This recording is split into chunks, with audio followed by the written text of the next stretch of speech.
listener, and welcome to Book 2, Chapter 12 of Bite-Sized Tales, the audio flash fiction podcast.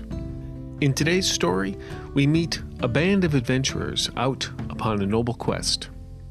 We also meet a second band of adventurers, also out on a noble quest, as well as a secondary mission.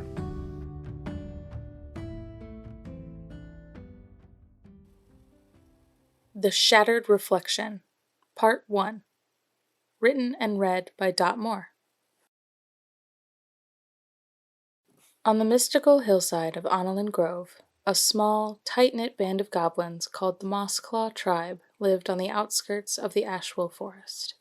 Notorious for their mischievous antics and their love for all things grown and green, the Mossclaw generally lived a passive life just on the other side of the forest, from the towering kingdom of Vaymore. Their wily chieftain Grook kept them hidden in plain sight from the humans and other inhabitants of the wood. They lived simple lives and traditionally kept themselves removed from the trials of the world around them. News travels quickly through the forest, and the Mossclaw tribe learned by word of mouth, caw of beak, and chitter of teeth that King Arnaldus of Vaymore was in dire need of a group of skilled adventurers to undertake a dangerous quest. An honest and trustworthy man, Arnaldus led his kingdom with humility and grace. His subjects and advisors adored him. Those closest to him knew well enough that he never wanted to be king, but he ruled with a kind dignity that rarely surfaced among royalty.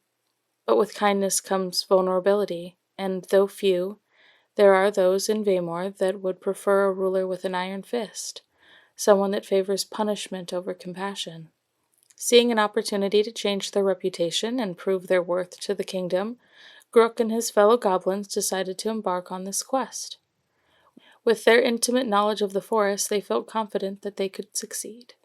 The goblins traveled through dense underbrush, and it wasn't long before they encountered a group of adventurers who were also on their way to Vaymore in response to the king's request. Suspicion immediately fell upon the goblins. The presence of these adventurers in the Ashwell seemed unusual. This band of heroes included a brave knight named Sir Wylan, a skilled archer named Leneve, a wise mage named Unel, and a roguish thief named Finnegan. The goblins, trying to explain their quest, were met with skepticism and mistrust. Finnegan scoffed. "What could the king possibly want with a gang of goblins? What did you take him for? Your lot's likely just to make off with the reward while the rest of us do the hard work." Offended by such a careless generalization, Grook stepped forward nose to chest with Finnegan in defense of his party. Confrontation broke out between the goblins and the adventurers. Spells flew, swords clashed, and arrows whizzed through the air as the two groups fought fiercely. It became clear that the goblins were no ordinary troublemakers. Their resourcefulness and cunning made them formidable adversaries, and the adventurers struggled to subdue them. In the midst of the conflict, Grook managed to catch Unel off guard and disarm her, giving them the upper hand. With the wisdom of a forgiving leader, Grook chose to parley instead of pressing their advantage, hoping to clear the misunderstanding and forge an alliance with the adventurers. Grook explained their mission and their desire to help King Arnaldus with this quest. The adventurers, realizing their mistake, saw the sincerity in the goblins' eyes. With the combined strengths of the Mossclaw tribe and the adventurers, they arrived at King's Hill Citadel. Together they marched through the city to the castle on the hill. The Mossclaw were in awe of how beautiful and vibrant the cobblestone buildings were from the flowered vines that crept along every wall and fence. The castle itself was a marvel built into the cliffside at the peak of the valley. The strong, ornately carved doors opened slowly as the band of adventurers and goblin alike made their way through the courtyard gardens. From just ahead, a fit, slender figure rushed forward down a set of shallow stone stairs that led to the clover-covered walkway of the garden. He practically skipped to a stop and greeted the party. "Ha! You've arrived! How lovely! Yes, wonderful, in fact. Yes, you lot look like a fine group indeed. You'll do wonderfully, I know it. Yes, stupendous even." The group of adventurers and goblins alike looked between each other and back to this man before them. It was finally Grook that spoke up. "Your Highness?" At the lilting tone in his voice, Finnegan simultaneously sighed, rolled his eyes, and pinched the bridge of his nose. The rogue was completely unimpressed by the goblin chieftain's ignorance. The man before them chuckled.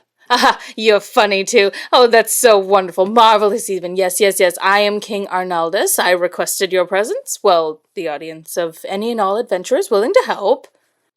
Sir Wylan paused momentarily before addressing his king. "Majesty, we're here to serve as your loyal subjects. But what exactly is this quest? What do you require of us?" The expression on the king's face shifted drastically from that of glee and excitement to a solemn seriousness. His mouth slipped into a weak, downcast frown that only just pulled at the corner of his lips. Arnaldus closed his eyes and nodded. Yes.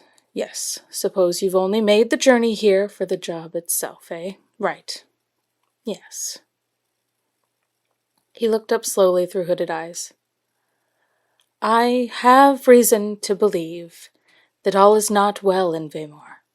Despite my cheery demeanor and forced optimism, I know my kingdom suffers. It's at whose hands that I need to discover. As your king, I request humbly and honestly that you assist me. This is only just the beginning."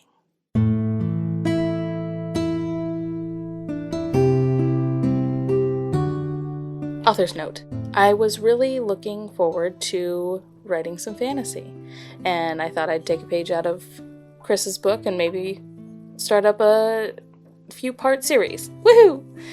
Initially, this story started out as something completely different. I was going to write a conflict between the goblins and the adventurers that kind of flipped the script, that the adventurers were actually the bad guys for, just going on a murder hobo rampage thinking, goblins, yes, we must fight them. And I was going to try and twist that into, no, the goblins are actually good guys. They're just, also trying to help save the kingdom that they are a part of. It's their world too, right? But that kind of started to shift a little bit, and I'm really looking forward to where this story is actually going. Hope you are too.